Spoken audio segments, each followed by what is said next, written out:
ছোট্ট ছোট্ট ছোট্ট জামা বেশ ছিল, গাল টিপে আদর খাওয়া বেশ ছিল। लेकिन ये साला कर क्या रहा है यहाँ पे?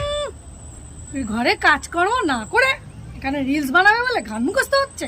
যাও ঘরে গিয়ে রান্না করো। তুমি এখানে কি করতে এসছো? যাও এখান থেকে। যখন ঘরের কাজ করি তখন দেখতে পাও না? বাজে বেটা ছেলে কোথা করে, যাও এখান থেকে যাও। আজকাল তোমার কিন্তু মুখটা একটু বেশিই চলছে। ও তাই বুঝি? তোমাকে যে আমি কবে থেকে বলেছি আমাকে গাড়ি চালানো শিখিয়ে দাও, গাড়ি চালানো শিখিয়েছো? আমি তোমাকে শেখাতে চাই না, ওই কারণেই আমি তোমায় শেখাইনি। তাহলে আমি যেটা চালাতে পারি সেটাই তো চালাবো। ছেলেরা ট্রেন চালাবে, বাস চালাবে, প্লেন চালাবে, আর মেয়েরা মুখ চালালেই দোষ। বেশ করেছি চালিয়েছি, যেটা আমি চালাতে পারি সেটাই আমি চালিয়েছি। চালাও চালাও, স্বয়ং ভগবানেরও ক্ষমতা নেই মেয়েদের এসব বন্ধ করা।